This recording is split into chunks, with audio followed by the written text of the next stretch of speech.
Bonjour, vous écoutez le podcast de Virage. On vous donne des pistes pour aller de l'avant et ça se fait parfois à contre-courant. Si face à un problème, quel qu'il soit, vous vous êtes déjà dit « j'ai tout essayé, rien ne va, je ne sais plus quoi faire », alors vous êtes au bon endroit. Je suis Marina Blanchard, psychologue, formatrice et fondatrice de Virage. Mon école s'inscrit dans la lignée de celle de Palo Alto, c'est-à-dire de la thérapie brève. Et je suis Peggy Van Lierde, chef d'entreprise, journaliste et coach en développement personnel. Ensemble, nous vous proposons des réflexions pour avancer autrement. La génération sandwich, alors je ne sais pas si l'expression vous parle, on ne va pas parler de déjeuner, mais on va parler de ces personnes qui se trouvent en fait coincées, entre guillemets, entre la génération d'au-dessus et la génération d'en dessous. Donc on s'imagine ce sandwich avec le pain au-dessus qui représente les parents qui ont pris de l'âge, qui ont des petits couacs de la vie, qui ont des ennuis de santé ou des conseils administratifs qu'il faut leur apporter. Et puis là, le pain d'en dessous, ce sont les enfants, pas encore tout à fait autonomes ou encore en demande. Et au milieu, on a la tranche de jambon. Ça, c'est Sybille, en fait, qui nous a contactés. On va parler donc de ce cas de Sybille qui est pris en sandwich entre ses parents et ses enfants. Alors, Sybille, elle travaille. Elle a ses parents qui ont pris de l'âge. Alors, ils vont, on va dire, moyennement bien, c'est-à-dire qu'il y a des petits couacs de la vie. Il faut parfois les emmener chez le médecin, parfois une hospitalisation, sans que ce soit des graves maladies. Et elle a des enfants, elle en a 4.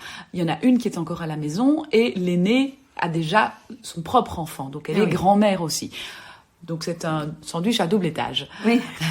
Et Sybille nous contacte parce que cette situation est compliquée à gérer, amène énormément de fatigue parce qu'en fait évidemment. Elle est sollicitée de toutes parts par 3 générations et ça devient lourd à porter. Moi j'aurais envie de savoir ce que Sybille a déjà essayé pour se protéger de cette fatigue, pour essayer d'un peu éviter d'être comme ça épuisée. Est-ce que Ce qui est compliqué, c'est qu'en fait, elle ne sait pas dire non. Donc elle va s'oublier complètement et elle va dire oui à toutes les sollicitations pour faire plaisir. Oui. Et ce qui est un peu légitime, parce que c'est vrai que des parents, on se dit, ils sont plus là pour longtemps, il faut qu'on les aide.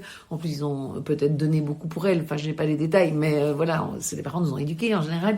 Et donc, on a un peu cette espèce de retour, de gratitude et qui fait que c'est culpabilisant pour certains de mettre des limites. Et en même temps, nos enfants sont nos enfants. Et donc là, on est face à des êtres pour qui on est prêt à tout donner souvent. Et puis, le petit enfant dans la balance fait que forcément, on me sollicite, il est malade, etc. J'imagine bien. Et du coup, c'est pas facile d'avoir ce sentiment de charge, en fait, de se dire c'est vraiment une charge des 3 générations et ça augmente ce sentiment de culpabilité, de penser simplement. C'est ça. Oui. Et puis de fatigue, évidemment, puisque elle a son boulot, si j'ai bien tout compris. Donc c'est vrai que ça fait beaucoup. Du coup, moi j'aurais envie de dire à Sybille, et je pense que c'est vraiment d'écouter sa culpabilité, qui lui dit t'es coupable, ok, de quoi t'es coupable, qu'est-ce que tu ne fais pas que tu devrais faire, et aussi peut-être de se dire parce que la culpabilité elle nous dit par exemple pour mes parents c'est important que je sois là, à quel rythme c'est important qu'elle soit là, qu'elle se donne peut-être le rythme qui lui paraît juste pour elle, pour ne pas accepter les sollicitations en trop, si on peut dire. Donc ça veut dire que si on la sollicite début de semaine et que son rythme qu'elle s'est dit c'est moi maximum 2 fois par semaine, je me mobilise pour eux, ou maximum 1 fois par semaine, ou maximum 1 fois par mois. Donc moi j'ai pas un rythme défini qui est bon ou mauvais. Je pense qu'on doit chacun faire en fonction de qui on est, de la distance aussi avec les parents, parce que s'ils sont les voisins ou s'ils habitent à l'autre bout du pays, c'est pas du tout évidemment la même chose. Et puis se dire du coup j'accepte parce que j'ai pas encore aidé cette semaine et que je m'étais dit par exemple, je prends l'exemple d'1 fois par semaine, alors je me bouge, je me mobilise, mais si c'est la 2e fois, je dois apprendre à dire non. Et ce non, il est important pour un double niveau, pour la protéger elle. Donc ça c'est sûr, ça va lui faire en faire moins et donc se sentir elle progressivement mieux et plus légère. Mais aussi, en fait, pour les parents, je pense que d'abord, alors après ça dépend de leur capacité à faire, mais les maintenir d'une certaine autonomie, et finalement, c'est aussi bon pour eux. Leur renvoyer qu'ils peuvent se débrouiller soit seul, si c'est possible, pas évidemment si c'est pas possible, mais soit mettre en place une aide familiale, quelqu'un qui va faire qu'ils seront pas non plus tout le temps à devoir demander, parce que c'est pas forcément agréable et facile pour eux non plus. Et je pense que ça, parfois, quand on est pris dans la culpabilité, on dit oui avec tout son cœur, on dit oui, et on réalise pas qu'en disant oui, on n'est pas forcément en train d'aider la personne vraiment, parce que peut-être qu'on l'aide plus en mettant en place un système où elle n'est plus obligée de nous demander aussi. Donc ça peut être aussi une manière finalement d'aider avec un grand A, j'ai envie de dire, ses parents. Maintenant, c'est sûr que il y aura peut-être des moments où voilà, elle va se dire, je dis non. C'est super dur de dire non, et effectivement, c'est parfois super dur de dire non, et peut-être que parfois, d'ailleurs, il faudra faire des exceptions à la règle. Donc si la règle c'est 1 fois par semaine ou 2 fois par semaine, peut-être 1 fois de temps en temps. Mais l'idée c'est de se dire, voilà, je reste quand même avec cette règle dans ma tête qui fait que je vais plus me faire manger par mes parents. Et j'ai envie de dire un peu en miroir la même chose avec les enfants. De nouveau, nos enfants, en leur répondant oui, de nouveau, on a l'impression qu'on leur montre l'amour qu'on a pour eux, qu'on leur envoie le message, on est disponible, etc. Mais en même temps, on est en train de leur montrer qu'ils ne sont pas capables de se débrouiller sans nous. Or, si Bill a un de ses enfants, une fille, un garçon, je ne sais pas, qui a un petit enfant et qu'elle est sollicitée, c'est important aussi que ce couple, cette nouvelle famille qui se crée, développe aussi une certaine autonomie. Et en répondant tout le temps présente, elle va pas leur permettre en fait finalement de trouver leurs propres ressources.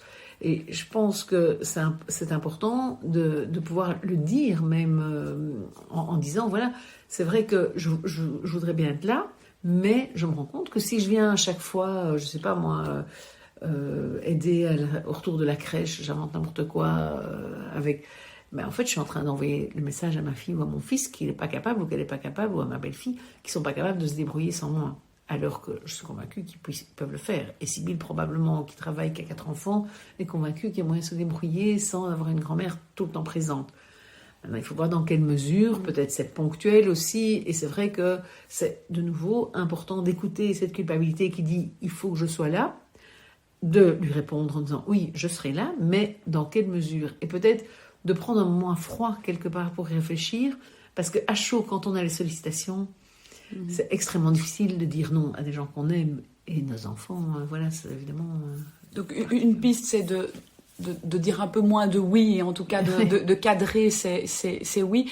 Dans la réalité, c'est pas toujours faisable non plus. Imaginons par exemple que les enfants de Sibylle qui ont déjà des enfants et des contraintes horaires qui font que aller chercher à la crèche, c'est pas possible.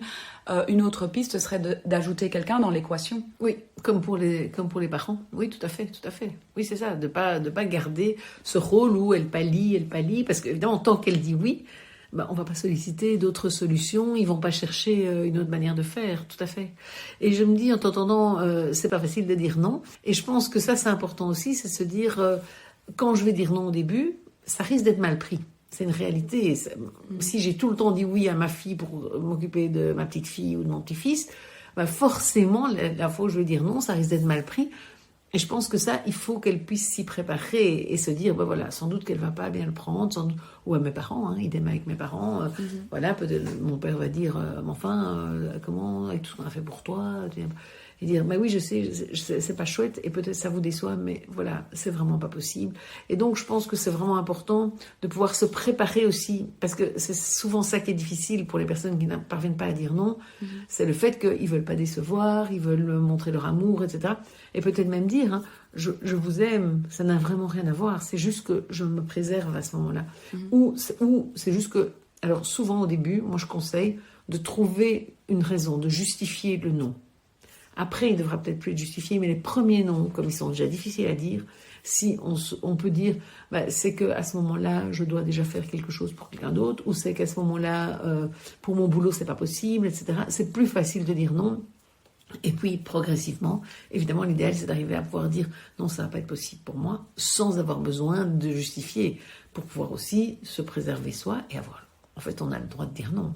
Ça, parfois, on l'oublie un peu quand il s'agit de la famille. Donc, que retenir aujourd'hui de cet épisode ? Il faut apprendre à dire non à ses parents, à ses enfants, et que c'est aussi un signe d'amour, et ça les renvoie à la construction d'une autonomie qui peut passer par eux-mêmes leurs propres ressources ou par faire appel à, on a parlé d'une aide ménagère, une aide familiale pour les parents, ou pour les enfants, ça peut être aussi une babysitter occasionnelle, etc., qui va permettre justement, ici à Sibylle, de prendre du recul, du temps pour elle. Savoir que ce non va pas forcément être bien reçu, je pense que c'est important de s'y préparer, parce qu'il ne faut pas espérer que quand j'ai toujours dit oui, tout d'un coup quand je dis non, on va dire « Ah mais d'accord maman » ou « D'accord ma fille », enfin voilà. Et du coup, pouvoir aussi préparer une manière de défendre son non au départ, parce que je pense que c'est plus facile quand on le défend au départ, en sachant que l'idéal, c'est qu'à l'arrivée, on ne doive plus le défendre et qu'on puisse juste être entendu. Mais quand on change de posture, quand on va dire les premiers noms, c'est important de pouvoir s'appuyer sur quelque chose, parce que d'office, ou presque d'office, je veux dire, les autres risquent d'insister, puisqu'ils ont été habitués à des oui. Et donc voilà, quelque part, si on veut un peu sortir la tranche du jambon du sandwich, enfin le sandwich restera là, mais prendre un peu d'air peut-être, c'est de pouvoir apprendre à dire non à ceux qu'on aime.